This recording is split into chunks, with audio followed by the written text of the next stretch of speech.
वेद प्रेमियों, सही श्रोताओं, संप्रति हम सब ऋग्वेद के प्रथम मंडल के 162वें सूक्त के 19वें मंत्र की व्याख्या में प्रवेश करने जा रहे हैं। यह मंत्र त्रिष्टुप नामक छंद में निबद्ध है। मंत्र दृष्टा ऋषि हैं दीर्घतमा और चठ और देवता हैं अश्व। इस ऋचा का या मंत्र का वर्ण विषय है अश्व, लेकिन यहाँ पर अश्व का अर्थ सूर्य की किरण से लिया गया है। गोपथ ब्राह्मण में कहा भी गया है 30:19 में कि सौर्यो अश्व, अर्थात सूर्य की किरणें भी अश्व है। तो अब इस मंत्र में अश्व को सूर्य की किरण मानकर उसकी व्याख्या की गई है। अब संबंधित मंत्र का सर्वप्रथम पाठ हो जाए।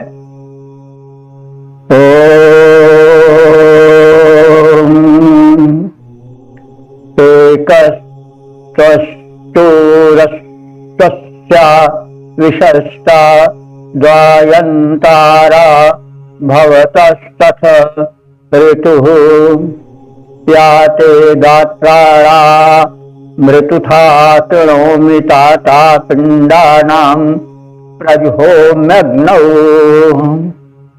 शब्दार्थ भावार्थात परिचय पर त्वष्टु, त्वष्टा का षष्ठी एक वचन है। सूर्य के, त्वष्टा माने सूर्य भी होता है, ये नियामक हैं, इसलिए उन्हें सूर्य, उन सूर्य को त्वष्टा भी कहा जाता है। सृष्टा नियामक आदि को त्वष्टा कहा जाता है और सूर्य नियामक है पृथ्वी का एवं सौर्य मंडल के अन्य सदस्यों का। तो सूर्य के अश्वस्य, अश्वस्य माने किरण रूपी अश्व या किरणें। विशस्था, विशस्था माने विभाजन करती है। किसका? संवत्सर, संवत्सर का, संवत्सर माने वर्ष का। तो सूर्य की किरणों की तीव्रता के अनुसार ही वर्ष का विभाजन होता है। सूर्य की किरणें जब तीव्र होकर पड़ती हैं भूमंडल पर तो ग्रीष्म,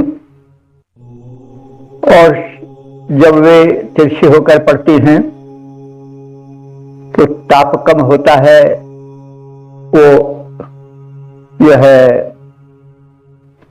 सर्दी का मौसम गिना जाता है।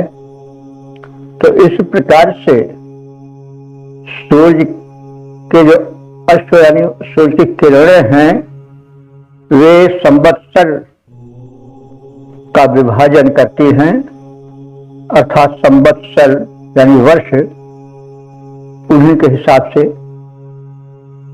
भिन्न भिन्न मौसमों के रूप में बटा हुआ होता है। तथा द्वायंतारा भवता, और इन्हीं किरणों की तीव्रता के अनुसार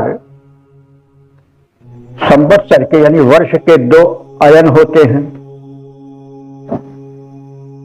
अयन कौन? जैसे 2 होते नहीं, उत्तरायण और दक्षिणायन।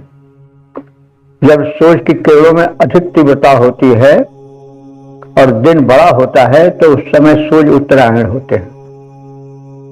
जब सूर्य की किरणों में तीव्रता की कमी आ जाती है, वे शीतल हो जाती हैं, तो दक्षिणायन होता है, वो सर्दी का ऋतु, ठंडी का ऋतु, जाड़े का मौसम होता है। तो आप सब जानते हैं, एक विज्ञान है कि पृथ्वी पर जब सूर्य की किरणें सीधी पड़ती हैं तो उनकी तीव्रता अधिक होती है, ग्रीष्म ऋतु होता है, जब पृथ्वी झुकी हुई है अपने धुरी पर 23.5 अंश, तो वो जब तिरछी किरणें पड़ती हैं तो उनकी तीव्रता में कमी आ जाती है और जो रात है वो बड़ी होती है, दिन छोटा होता है। तो उत्तरायण दक्षिणायन सूर्य की किरणों की तीव्रता के अनुसार ही होता है और इस प्रकार से नियमन होता है, संवत्सर का विभाजन होता है। ते गात्राणाम, तुम्हारे शरीरांगों को ऋतुथा में मानी ऋतु के अनुसार वसंत आदि 2 मास के रूप में विभाजन करता हूं, उनको काट करके। तो ऋतुथा किरणों में हे सूर्य की किरणों या किरण रूपी अश्व, मैं तुम्हारे अंग को ऋतु के अनुसार 2 माह करके 6 भागों में बांटता हूं। जैसे वसंत आदि हैं, ये 6 ऋतुएं मानी जाती है नहीं, वसंत, वर्षा, शरद, शिशिर आदि।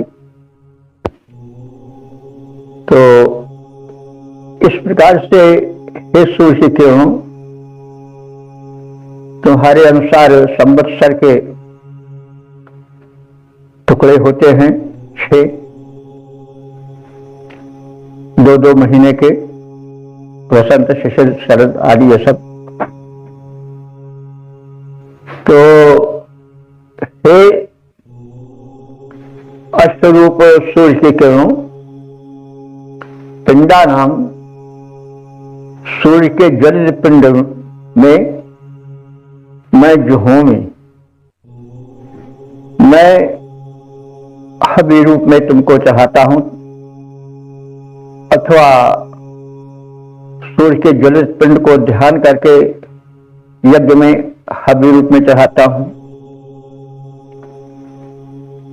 और सूर्य की किरणें जब ज्वलित पिंड में सूर्य के प्रातः काल समाई हुई निकलती हैं और सायंकाल को वो उसी में फिर लीन हो जाती हैं, अंतर्हित हो जाती हैं, तो मैं ध्यान लगाता हूं, संध्या वंदन आदि करता हूं। सूर्य की किरणों की तीव्रता का विभाजक संवत्सर होता है। उनके नियामक संवत्सर के 2 अयन, उत्तरायण और दक्षिणायन किए जाते हैं, 2 खंड। अर्थात उत्तरायण में किरणें अधिक तीव्र और चमकीली होती हैं, दक्षिणायन में एक किरण अश्व कम तीव्र होती हैं। किरणों की तीव्रता का विभाजक 6 खंडों में और होता है। वसंत 20 2 मासों के रूप में बढ़ जाता है, उसका विभाजन हो जाता है, वही उसका विखंडन है, काटना है। तो सूर्य की किरणें रविमंडल के ज्वलित पिंड में सायंकाल में हुत हो जाती हैं, यानी जैसे कोई आहुति डाल दे तो आहुति का स्वरूप समाप्त हो जाता है, सूक्ष्म हो जाता है, वो अपना स्वरूप बदल लेता है। तो किरणें सूर्य के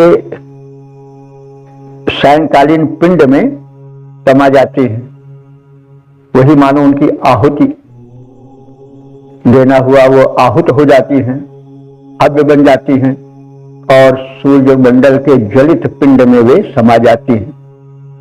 और मैं उस समय ध्यान में, संध्या वंदन आदि में संलग्न रहता हूं। इसका पद्य रूपांतरण इस प्रकार से है, रवि किरणों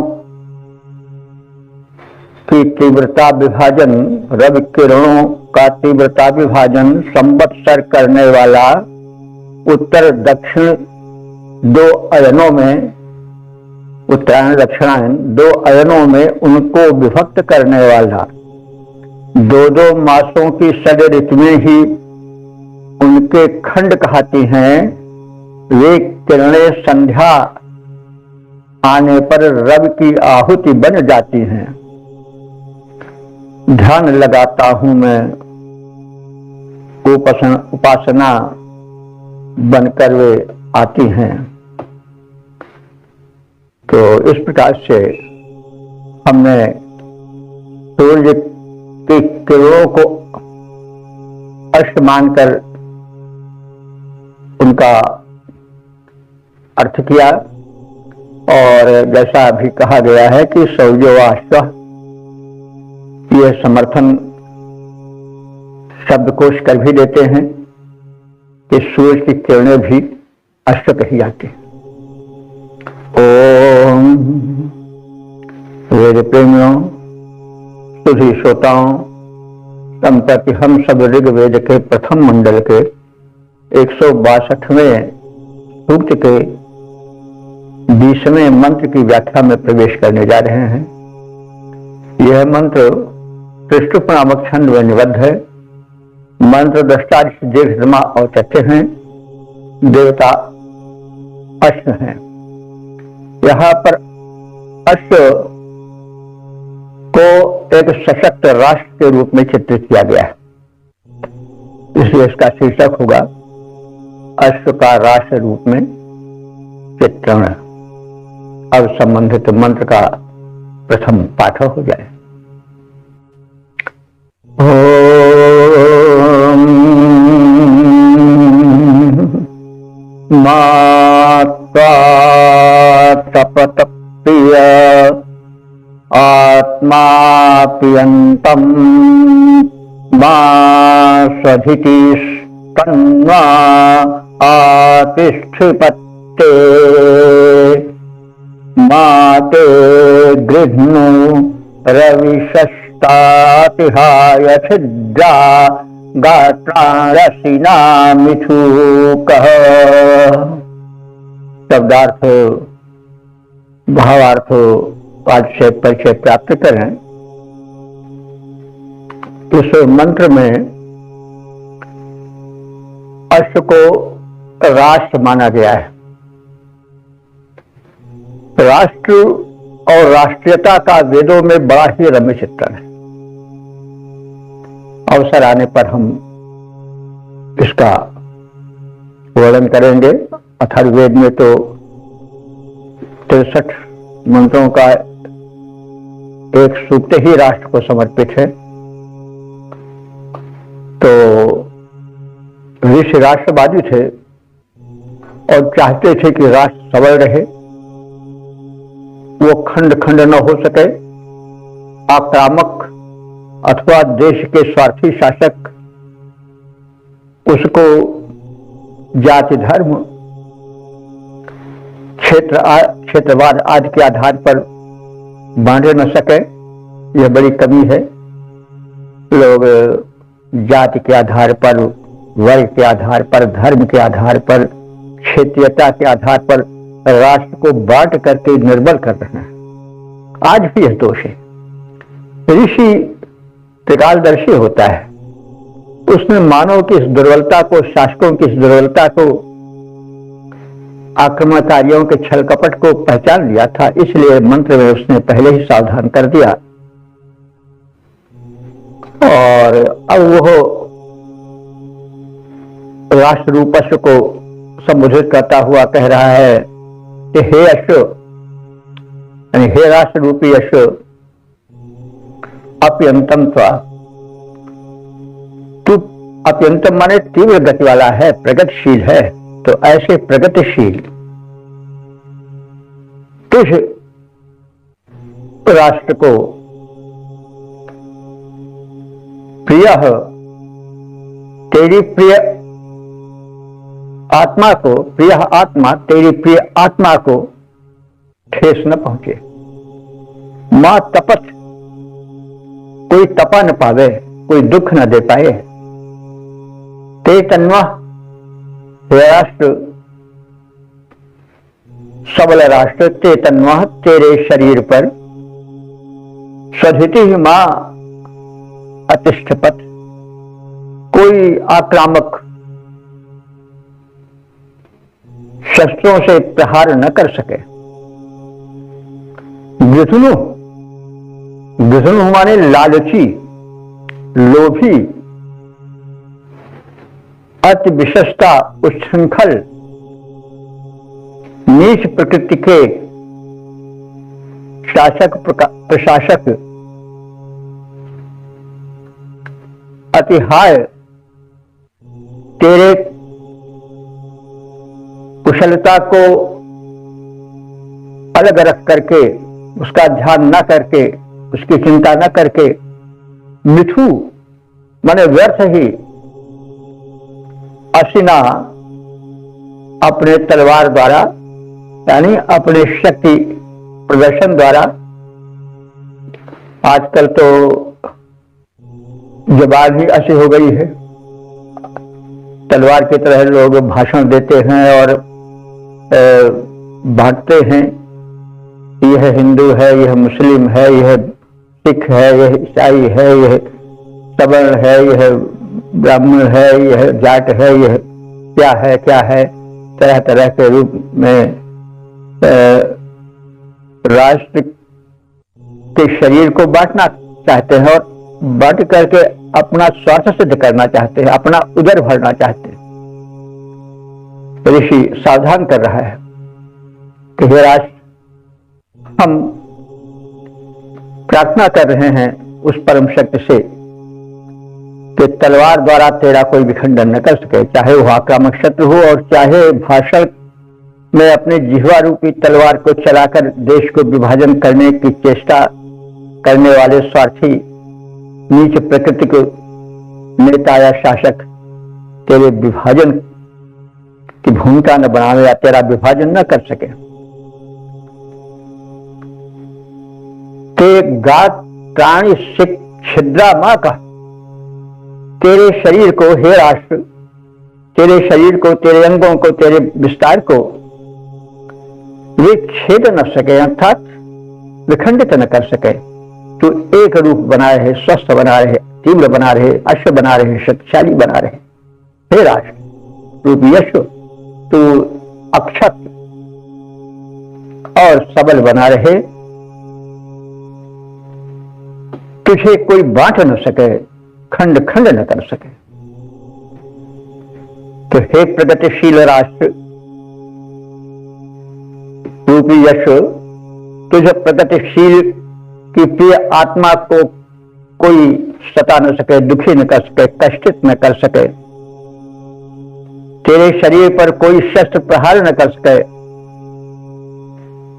तुझसे देश रखने वाले शत्रु आक्रमण न कर सके, लोभी, दुष्ट, भेदभाव डालने वाले अकुशल नीच प्रकृति के शासक या नेतागण तुझे बांटने की चेष्टा करके स्वार्थ सिद्ध में तुझे कष्ट न दे सके, तेरी चिंता न करते हुए व्यर्थ ही अपने प्रपंच बल द्वारा तेरे स्वरूप को खंडित न कर सके। मैं ऐसी प्रार्थना करता हूं। इसके पद रूपांतरण को देखें। हे राष्ट्र प्रगति पथगामी, तेरा पथ प्रशस्त होता जाए, अवरोध डाल आत्मा आहत, कोई न तुम्हारी कर पाए। आक्रामक तुझ पर कभी नहीं अपनी कुदृष्टियां डाल सके, करके शस्त्रों द्वारा प्रहार वे दुष्ट न कष्ट उछाल सके। लोभी, खल, भेदभाव कि तुझ में डाल न कभी दरार सके। लोभी, नेतादि, शासक आदि, खल, भेदभाव कि तुझ में डाल न कभी दरार सके। बहु अकुशल नेतृत्व वृंद तेरे, बहु अकुशल नेत्र वृंद तेरा, हे राष्ट्र न कर अपकार सके। तो सदैव अखंड बना रहे, तो सदैव सबल बना रहे, चाहे बाह्य आक्रमणकारी हो, चाहे भीतर के स्वार्थी, प्रपंची, खल, पामर नेतागण हो, भेदभाव, क्षेत्रवाद, जातिवाद आदि के शस्त्रों से तुझ पर प्रहार करके तुझे खंड विखंडित न कर सके। मैं ऋषि ऐसी कामना करता हूं, तो सदैव एक बना रहे, सबल बना रहे, सुरक्षित बना रहे। ओम। वेद प्रेमियों, सुधी श्रोताओं, संप्रति हम सब ऋग्वेद के प्रथम मंडल के 162वें सूक्त के 21वें मंत्र की व्याख्या में प्रवेश करने जा रहे हैं।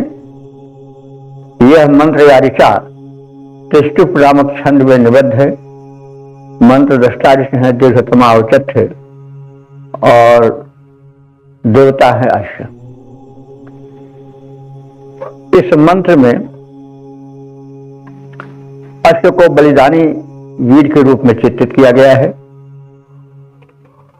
अश्व इसका शीर्षक होगा, अश्व का बलिदानी वीर रूप। अब संबंधित मंत्र का प्रथम पाठ हो गया। ओम नवाउ एतन्नियसे नरिष्यसि देवा इदेशि पथिभिः सुगेभिः हरिते युञ्जा पृशति अभूतामुपास्थाद्वाजी धुरीरासभस्य। शब्दार्थ भावार्थ से परिचय पाएं। जैसा कि कहा गया है कि यहाँ पर अश्व का अर्थ बलिदानी वीर के रूप में किया गया है। तो बलिदानी वीर मरता नहीं, अमरत्व प्राप्त करता है। यह बात इसमें सिद्ध की गई है और बलिदान की प्रेरणा दी गई है कि देश पर, जाति पर, सत्कर्म पर।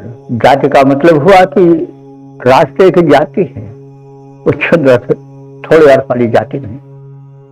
तो अपने कर्तव्य पर राष्ट्र रक्षण में बलिदान हो जाना चाहिए।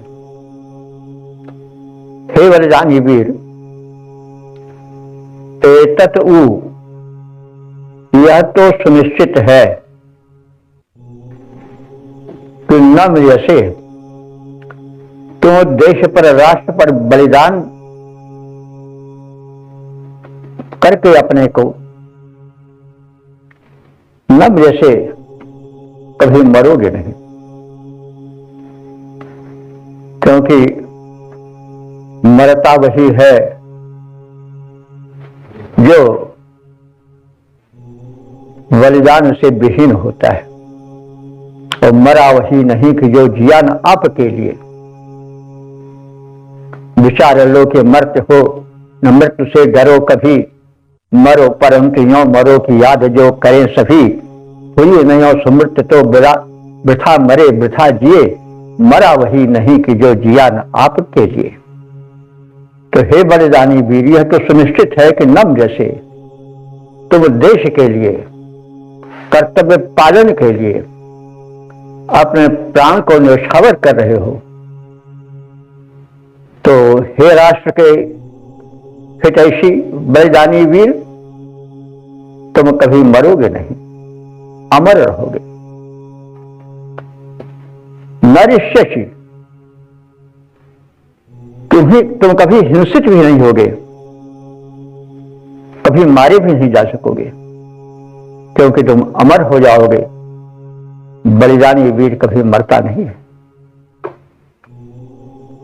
तुम्हें स्वर्ग लोक प्राप्त होगा, दिव्यलोक प्राप्त होगा। और सुगे भी पथ भी, सुगे भी माने सुगम, पथ भी माने मार्ग से, सुगम मार्ग से।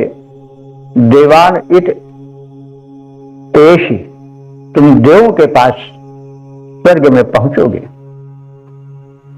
ते हरि युंजा, और वहां पहुंचने पर जो हरि हैं, हरि माने इंद्र के घोड़े, इंद्र के दोनों घोड़े, दोनों बलशाली वीर युंजा तुम्हारे पास दौड़े आवेंगे तुम्हारे स्वागतार्थ। यही नहीं, पृषति अभूताम, मरुतों के पृषति नाम के दोनों वाहन भी, घोड़े भी तुम्हारे स्वागत में दौड़े आएंगे। ऐसा सम्मान तुमको मिलेगा। रासभस्य धुरी और गर्जनशील तुम्हारे रथ की धुर में वारी अस्थात बलवान अश्व विद्यमान है। यानी तुम्हें ले जाने के लिए जो रथ आएगा उसके अश्व बड़े बलवान रहेंगे, वे कभी किसी के रोके नहीं रुकेंगे।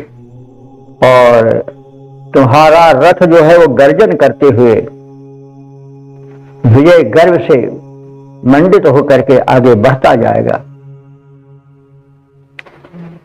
तो हे बलिदानी वीर, यह सुनिश्चित है तुम मरोगे नहीं, न तुम हिंसित ही होगे, अपितु देवयान के सुगम सुखद मार्ग से तुम स्वर्ग में पहुंचोगे। वहां देव गण तुम्हारा स्वागत करेंगे। बलिदान हो जाने पर, स्वर्ग में पहुंचने पर इंद्र के हरि नाम के 2 घोड़े तुम्हारे स्वागत के लिए उपस्थित हो जाएंगे। यही नहीं, मरुत के पृषति नाम के दोनों वाहन भी तुम्हारे सेवा में, तुम्हारे स्वागत में पहुंच जाएंगे। रणभूमि में तुम्हारे रथ में गर्जनशील बलवान अश्व विद्यमान है। तुम्हारा रथ कभी रुकने वाला नहीं है। तुम्हें अमर होने से, स्वर्ग में श्रेष्ठ सम्मानपूर्ण स्थान पाने से कोई रोक नहीं सकेगा। अब हम इसके पद रूपांतरण पर दृष्टि डाल लें। संग्राम भूमि में गर्जमान, संग्राम भूमि में गर्जमान रथ अश्व तुम्हारे विद्यमान। तुम डरो नहीं, तुम नहीं मरोगे, तुम डरो नहीं, तुम नहीं मरोगे, अमर बनोगे। हे सुजान, तुम गमन करोगे देव मार्ग से, देवों के ढिग। हे महान, बलिदान तुम्हारा अमर बनेगा, सभी करेंगे यशोगान। हरि नाम युक्त 2 अश्व इंद्र के पास तुम्हारे आएंगे। पृषति नामक यान वरुण के तुम्हें वहां ले जाएंगे। तो यही कहा गया है, ये बड़े ये भावना वेदों से जो निकली है उसका बड़ा स्वागत हुआ है। और एक नहीं, न जाने कितने मंत्र छंद संस्कृत में, हिंदी में इसके लिए बने हुए हैं। यह संसार नश्वर है, तो कल्पांत काल तक कोई न तो जिया न जी पाएगा, न कोई आज मरा तो कल कोई मर जाएगा। तो इसलिए राष्ट्रहित में मरकर क्यों न सुजस कमाया जाए, बलिदान वीर रूप में अमरत्व कमाया जाए।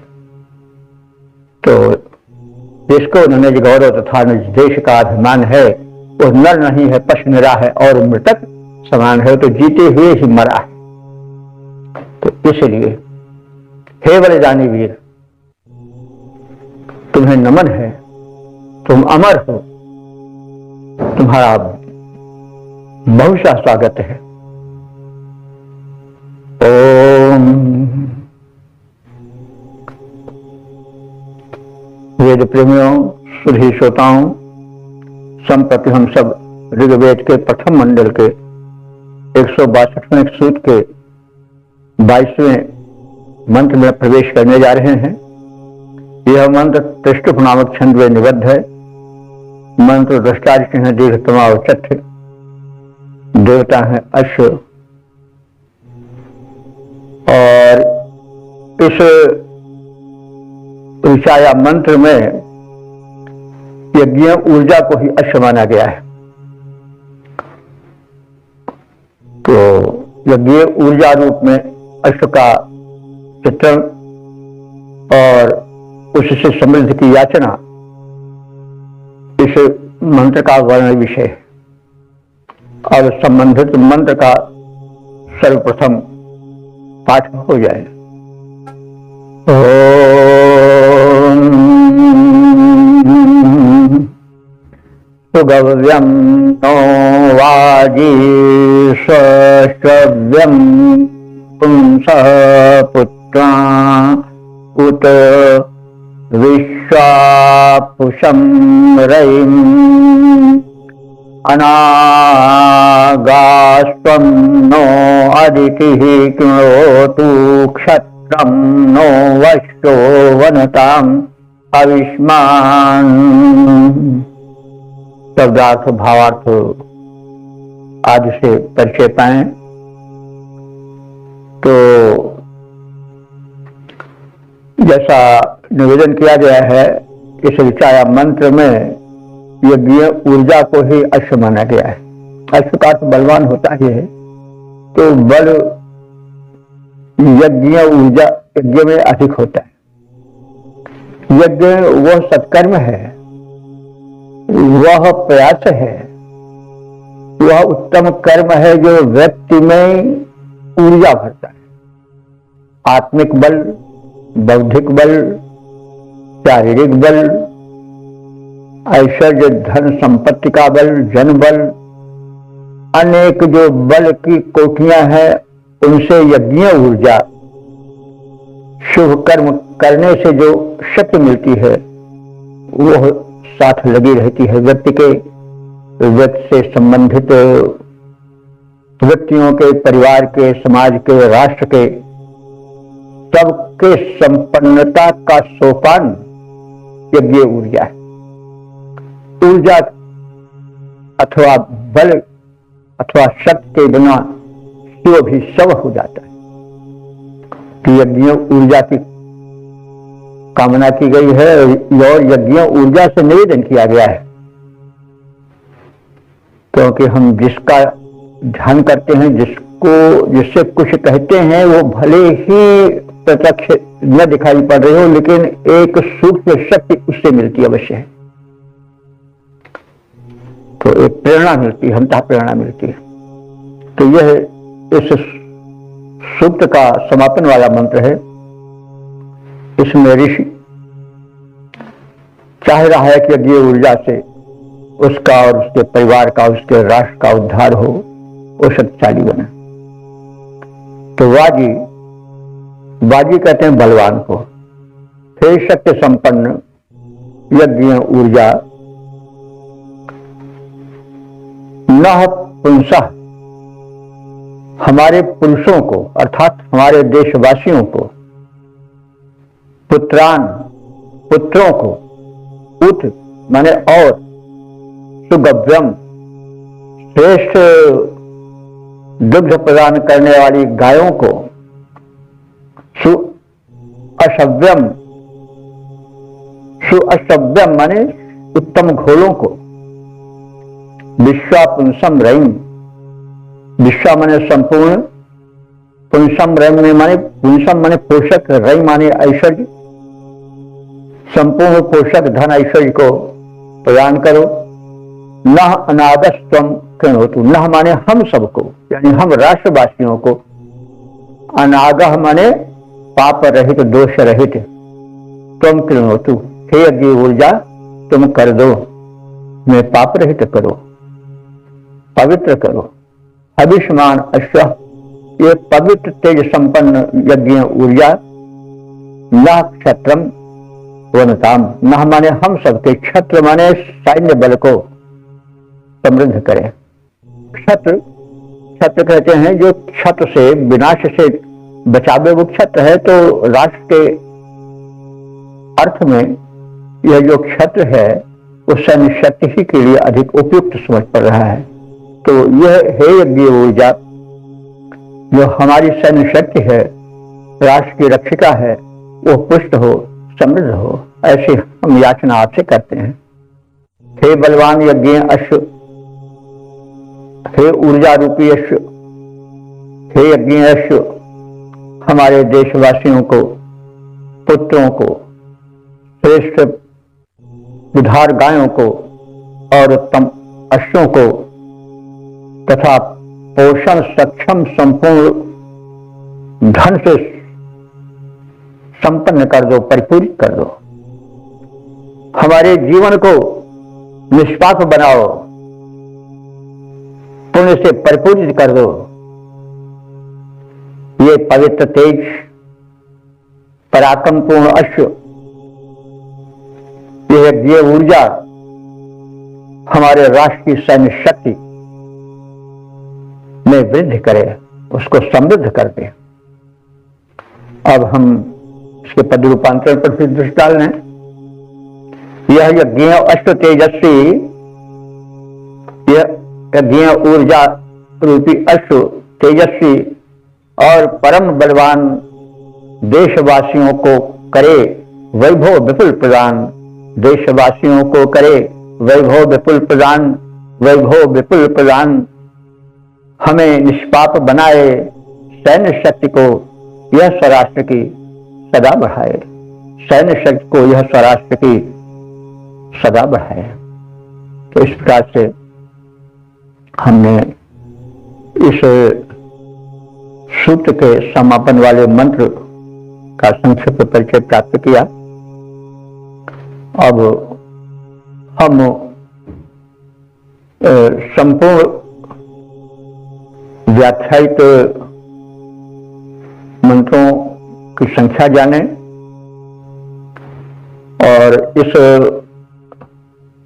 ऋग्वेद के प्रथम मंडल के 162वें सूक्त के सारे तत्व को समझें। तो अभी तक जो सूत्र व्याख्यायित हो चुके हैं उनकी संख्या जानने के पहले हम इस सूक्त के, जो कि ऋग्वेद के प्रथम मंडल के 162वें सूत्र के रूप में है, उसमें जो मंत्र हैं वो 22 संख्या वाले हैं, 22 संख्यक हैं। इसमें 3 और 6 संख्यक मंत्र तो जगती छंद में हैं और शेष त्रिशुभ छंद में निबद्ध है। सभी मंत्रों के ऋचाओं के दृष्टा जो ऋषि हैं वो दीर्घतमा औचट्य हैं और देवता अश्व है। अश्व के विषय में बहुत कुछ कहा जा चुका है, लेकिन थोड़ा कुछ और स्पष्ट करने की आवश्यकता है, क्योंकि इस सूक्त में जो चल रही है वार्ता वो द्व्यर्थक चल रही है। कुछ भाष्यकार तो जो मीमांसक हैं वे इसको अश्वमेध यज्ञ में जो अश्व का वध होता है, उसका आलभन होता है, उस क्रम को मानते हैं। अश्व लाया जाता है, उसकी रस्सियां खोली जाती हैं, फिर रस्सियां बांधी जाती हैं, पैर बांधा जाता है, गला बांधा जाता है, फिर उसको भूमि पर गिराया जाता है, फिर उसके अंग प्रत्यंग का छेदन होता है, फिर बांटा जाता है, फिर उसको पकाया जाता है, फिर उसकी गंध का वर्णन किया जाता है, आदि आदि बातें तमाम रूप में कही गई। लेकिन ये बात व्यतिकम है, क्योंकि कहा गया है कि एक नहीं अनेक बार ऋषि ने चेताया है कि है यज्ञों श्रेष्ठतम कर्म, जितने श्रेष्ठतम उत्तम कर्म है वे सब यज्ञ हैं। तो उत्तम कर्म और एक शब्द अध्वर बार बार आया है। अध्वर का अर्थ होता है कि जिस शुभ कर्म में, यज्ञ में हिंसा न, तो हिंसा तो मन वचन कर्म से है, किसी के दिल को हम दुखा रहे हैं तो भी हिंसा है। तो फिर हम यह कैसे मान लें कि वह पशु जो कि रक्षा का कार्य करता है, शत्रुओं के आक्रमण से देश को बचाता है, रण क्षेत्र में जाता है, प्रवेश करता है, वीरों को विजयी बनाता है, उसको हम बलि चढ़ा दें, उसको हम काट डालें, उसको हम निर्दयतापूर्वक वध कर डालें? यह कैसे संभव? जो राष्ट्र का प्रहरी है, राष्ट्र का रक्षक है,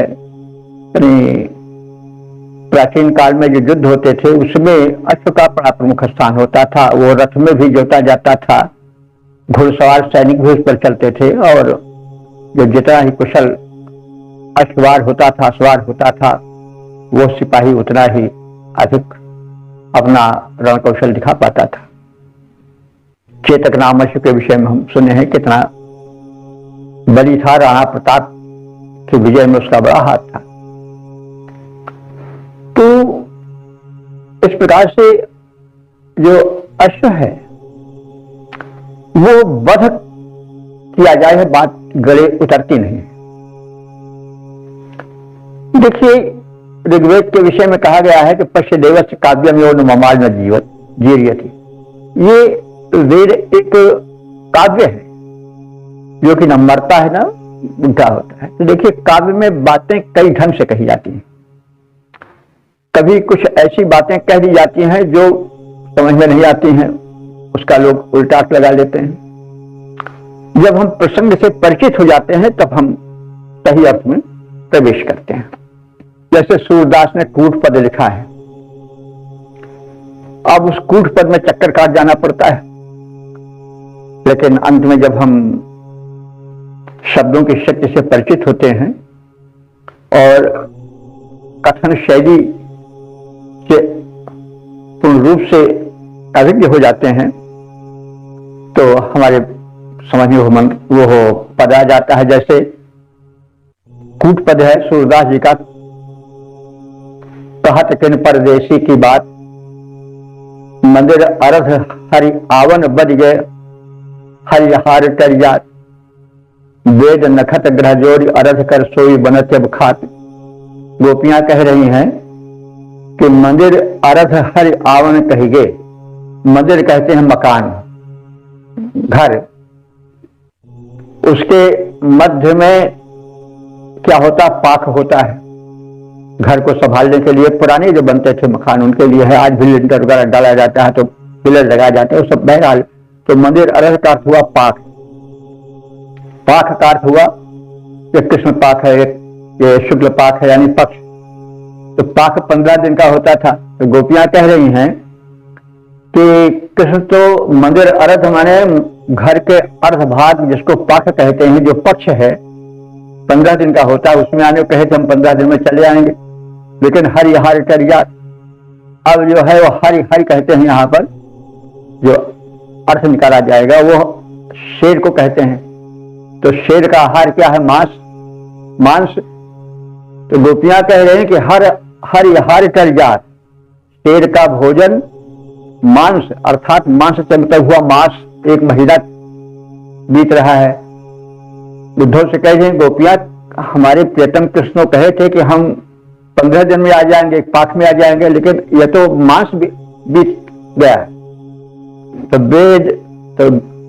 वेद नखत ग्रह जोड़ी अरस कर सोई बनत जब खात। तो इच्छा होती है कि वेद 4 होते हैं, नखत माने नक्षत्र 27 होते हैं और ग्रह 9 होते हैं। तो वेद नखत ग्रह जोड़ी, तो वेद नक्षत्र और ग्रह को जोड़ दिया जाए तो 40 संख्या होती है। 4 वेद 27 नक्षत्र 31 हो गया और 9 ग्रह 40 हो गए। तो अब वेद नक्षत्र ग्रह जोड़ उसका अर्थ, उसका आधा क्या होगा? 40 का 20। तो अब हमको वही खाते बनता है। तो यहाँ 20 से 20 हुआ। अब इच्छा होती है कृष्ण नहीं आए तो 20 खा लें, आत्महत्या कर लें। तो वेद नक्षत्र ग्रह जोड़ अर्थ कर वेद नक्षत्र और ग्रह को जोड़ने पर 40 होता है, उसका आधा करने पर 20 होता है। तो 20 को 20 से जोड़ दिया गया। इच्छा होती है 20 खा लें। तो मतलब यह अर्थ कितना घूम फिरा करके आया गया। लेकिन उस हम अर्थ को अनर्थ तो नहीं मानेंगे, हम उसके हिसाब से, छंद के हिसाब से चलेंगे।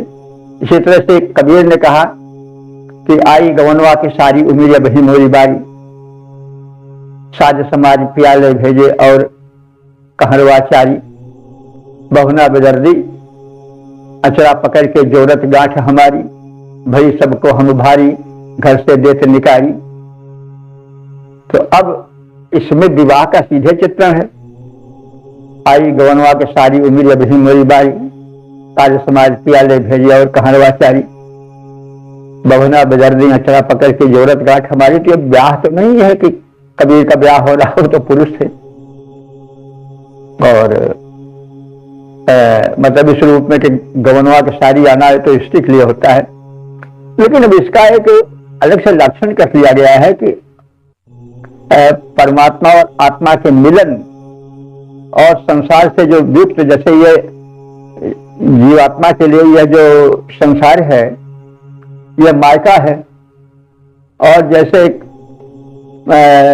कन्या की विदाई होती है, रोती है वो, और जब विवाह हो जाता है, गांठ जोड़ दिया जाता है, तो फिर वो अपने पति के घर को चली जाती है। तो पति के घर मतलब स्वर्ग, परमात्मा से मिलने की अर्थ हुई।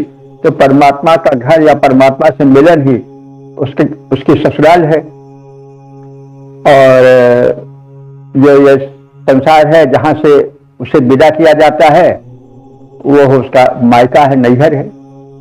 तो कहने का मतलब अब इससे हम जैसे कवि की भावना को पहचान करके अर्थ करेंगे ना, यह नहीं कहेंगे कबीर जो थे वो अपने कैसे उनका विवाह हुआ, तो ये सब बातें तो अटपटी लगती हैं।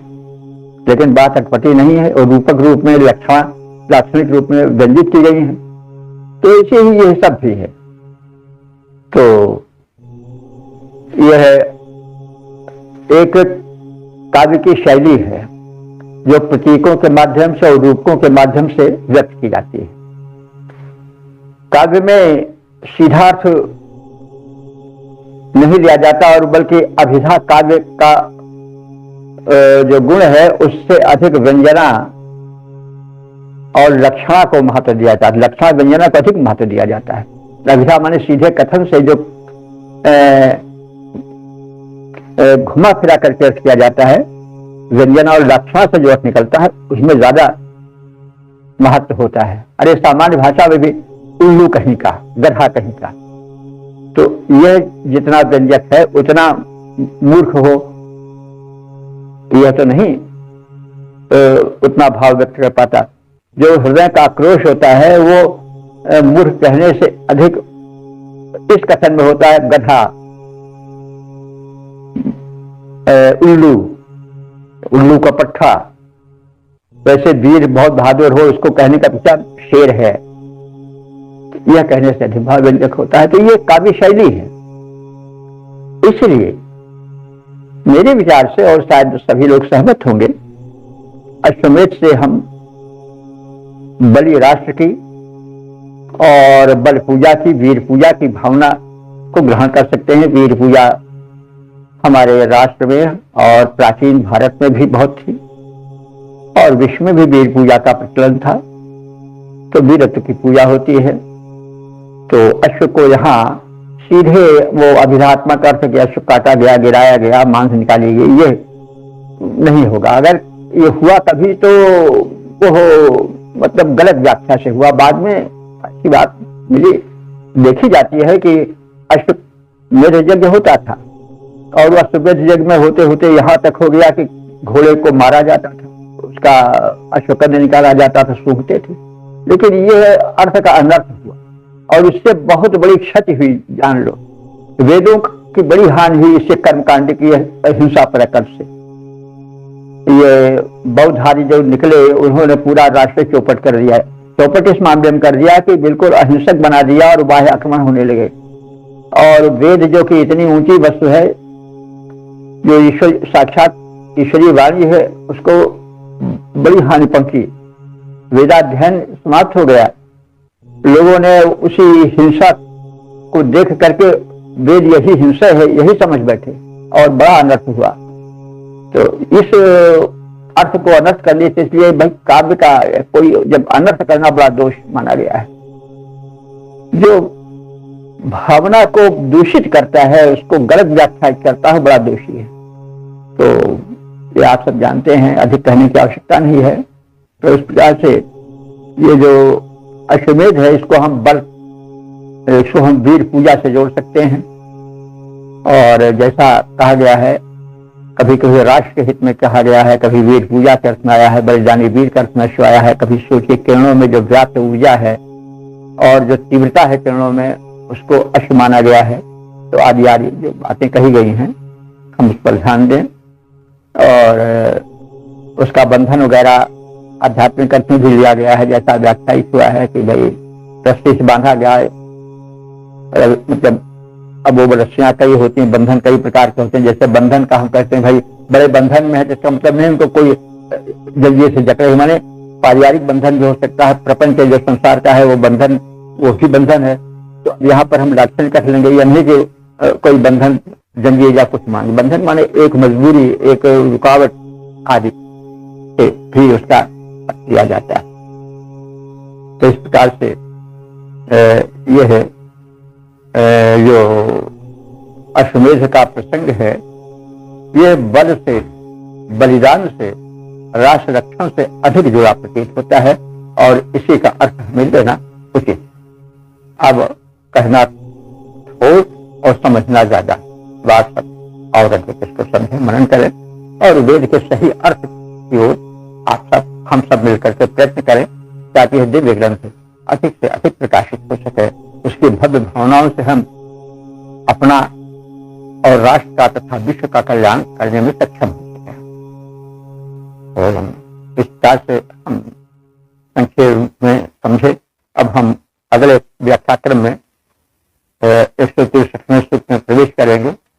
ओम सर्वे भवन्तु सुखिनः, सर्वे सन्तु निरामयाः, सर्वे भद्राणि पश्यन्तु, मा कश्चित् दुःख भाग् भवेत्।